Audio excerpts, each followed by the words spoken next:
nosotros conocemos. Las células científicamente se intercomunican por señales químicas y eléctricas, conocidas como las verbales y no verbales. Las plantas también se hablan por medio de sustancias químicas que exhalan en el aire. Los animales, por otro caso, son por sonidos, posturas y movimientos. También se comunican entre sí.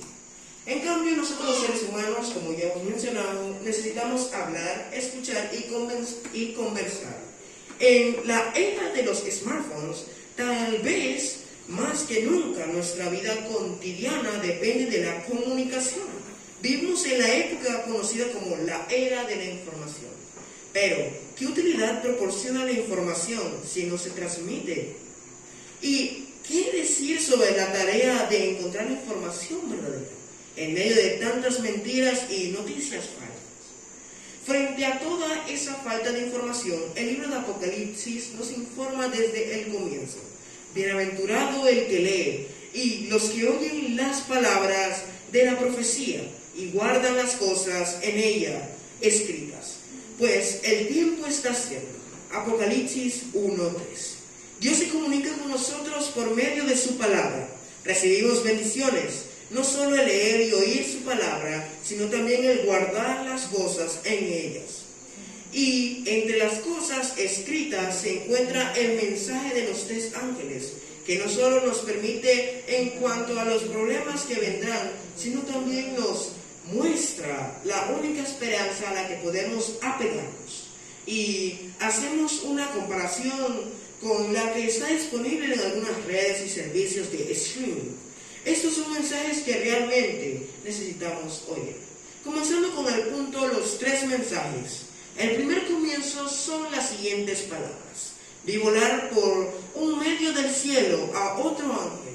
Apocalipsis 14:6. Ahora les pregunto, ¿quién es ese ángel? Tanto en hebreo como en griego, la palabra ángel significa mensajero. Aunque los ángeles sean seres sobrenaturales de otras partes del cosmos y vengan con frecuencia a traer mensajes e informaciones para transmitir al pueblo de Dios, como lo encontramos en Daniel 9 del 20 al 23 y Lucas 1 del 11 al 38, la Biblia también nos aplica ese término a seres mensajeros humanos. Es posible que el caso más obvio sea el de Juan el Bautista. Como dice en Mateo 11, 9 y 10, Jesús mismo, después de hacer una rápida descripción de Juan y llamarlo no solo profeta, sino mucho más que un profeta, citó el Antiguo Testamento, Malaquías 3:1, diciendo: ¿pero qué salisteis a ver? A un profeta. Si os digo, y más que profeta, citó también este mismo versículo, diciendo: he aquí, yo envío mi mensajero delante de tu faz, el cual prepara tu camino delante de ti. Jesús aplica este texto a Juan, aunque la palabra hebrea para mensajero usada aquí sea la misma usada en todo el Antiguo Testamento para ángel. Cuando se hace referencia a esos seres sobrenaturales que en la mayoría de sus apariciones traen mensajes del cielo a la tierra, en otras palabras, tanto los seres humanos como los ángeles son mensajeros de Dios. En el caso del primer ángel, dada la naturaleza simbólica del libro de Apocalipsis y el contexto que sigue de predicación al mundo, el ángel es una referencia clara a mensajeros humanos, pero que poseen un mensaje del cielo. A través de toda la Biblia podemos ver que Dios usa a las personas para dar al mundo su mensaje. En la Gran Comisión, Jesús dijo: por tanto, id y haced discípulos a todas las naciones, bautizándolos en el nombre del Padre y del Hijo y del Espíritu Santo, enseñándoles que guarden todas las cosas que os he mandado. Y he aquí, yo estoy con vosotros todos los días, hasta el fin del mundo. Mateo 28, 19 al 20. Esas palabras no están dirigidas a los ángeles, sino a sus discípulos, sus seguidores. Los seres humanos son los que tienen que anunciar las buenas nuevas de salvación. De la misma forma, son las personas las que anuncian el mensaje de los 3 ángeles, que son en realidad una especie de comisión contextualizada para los últimos días. Además, el texto dice que Juan vio a otro ángel. que habían venido otros ángeles antes. El libro de Apocalipsis abarca la historia de la iglesia desde la primera venida de Jesús hasta la segunda. A lo largo de este tiempo, por más que muchos mensajeros angelicales hicieron apariciones en la Biblia cristiana, como fue en Hechos 12:7, la difusión del Evangelio alrededor del mundo se realizó casi exclusivamente por agentes humanos, ángeles humanos. Y entonces, ¿qué tienen que decir esos ángeles mensajeros humanos que es tan importante y que puede darnos esperanzas a pensar de vivir en este mundo cada vez más catastrófico? Aquí es donde introducimos el segundo punto, buenas nuevas. Y vi volar por en medio del cielo a otro ángel que tenía el evangelio eterno para predicarlo a los moradores de la tierra, a toda nación, tribu y lengua y pueblo. Apocalipsis 14:6. Sabemos que el evangelio es una buena noticia, algo que transmitimos a personas que no conocen. Pero ¿qué quiere decir específicamente o especialmente la Biblia con ese término? Un gran ejemplo puede encontrarse en Mateo 11:5, donde Juan el Bautista, el profeta que ayudó a anunciar la venida de Jesús, había sido encarcelado y todo indicaba que no saldría de allí, como dice en Mateo 14:10. Estando en la cárcel, comenzó a preguntarse acerca de Jesús, a tener dudas sobre él. Cuando le preguntó al maestro si él realmente era el que había de venir, como dice en Mateo 11:3, o sea, el Mesías, Cristo le dio la siguiente respuesta: id y haced saber a Juan las cosas que oís y veis.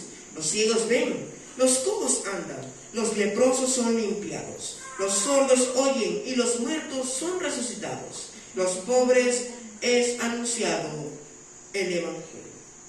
Jesús destaca que el evangelio estaba siendo predicado a los pobres. La buena noticia está llena de esperanza.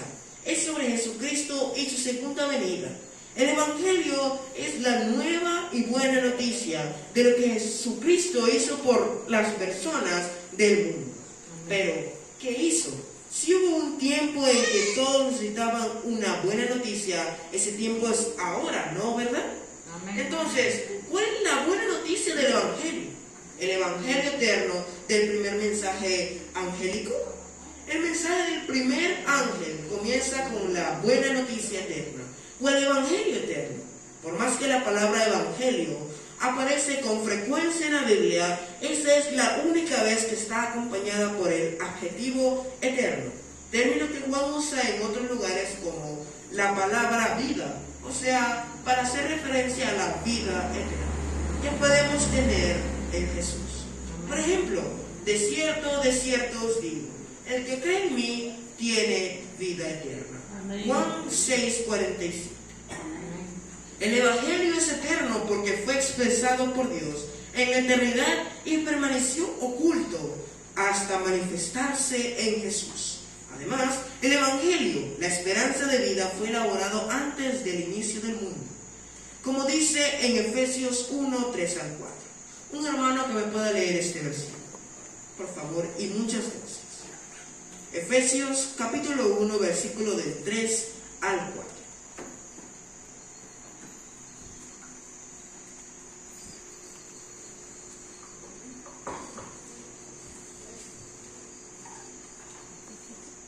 Bendito sea el Dios y Padre de nuestro Señor Jesucristo, que nos bendijo con toda bendición espiritual en los lugares celestiales en Cristo, según nos escogió en Él antes de la fundación del mundo, para que fuésemos santos y sin mancha delante de Él.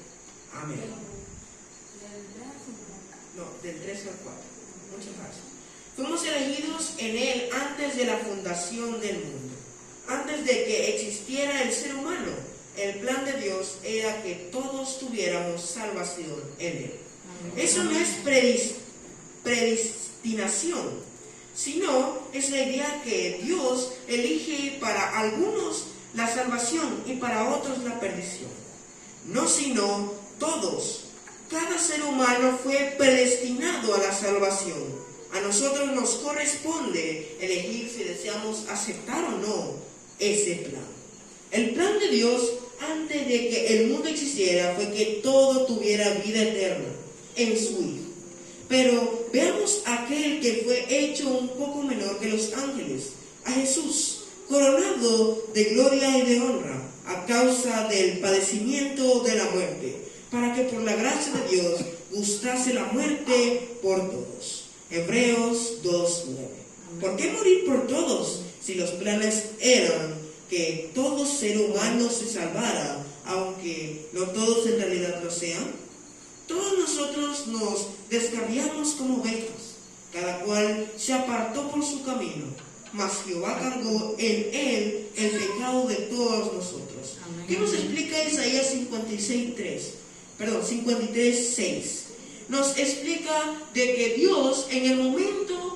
Jesús en el momento en que estuvo aquí en la tierra y murió por nosotros, cargó por nuestros pecados sin tener alguna posibilidad de ser salvo, sino que Él ya era santo en sí y vino a la tierra a morir por nosotros. Amén. Por cada uno de nosotros que hemos sido descarriados, cada uno de nosotros que nos hemos apartado de su camino. Mas Él cargó por cada uno de esos pecados que hemos cometido en toda nuestra vida y aquellos que aún faltan por cometer. Sabemos que muchas personas aquí casi siempre son adventistas, a veces son convertidas. ¿Y quién permite esas conversiones? Jesús fue quien murió para que nosotros seamos convertidos. Amén. ¿Por qué cargar el pecado de todos nosotros si la intención no fuera perdonarnos a todos? A pesar de que no todos se apropian de ese ofrecimiento, esto no limita así como la existencia de personas que mueren de hambre en medio de un rico mercado. No es indicio de que no haya comida suficiente. Como conclusión tenemos 5 puntos. Número 1, toda la Biblia apunta al hecho de que fuimos creados originalmente para la vida eterna. Amén. Desde el principio era el plan que vivíamos para siempre. Sin embargo, antes de crear este mundo, Dios sabía lo que sucedería. Sabía que la humanidad quería. Así elaboró el plan capaz de llevar salvación a todos, a cada uno de nosotros. Este es el Evangelio eterno. Número 2. En la Biblia encontramos la mayor demostración del amor de Dios ha hecho y mostrado hacia nosotros, los seres humanos. Número 3. Jesús anunció la culpa de nuestros pecados para que pudiéramos tener la esperanza de vida eterna. Número 4. Y para guiarnos en el camino de la salvación, Dios nos dio el Evangelio. Y por último, Jesús, los profetas y los apóstoles señalan la dirección correcta para conectarnos con Dios. Este tema nos explicó mayormente de que Jesús, mayormente vino a este mundo para salvarnos. Como ovejas descarriadas, nos trajo pastor amoroso a nosotros, aquel que tiene un amor similar o mayor que tiene el amor de una madre hacia su hijo. Que Dios les bendiga y muy buenas noches. Amén.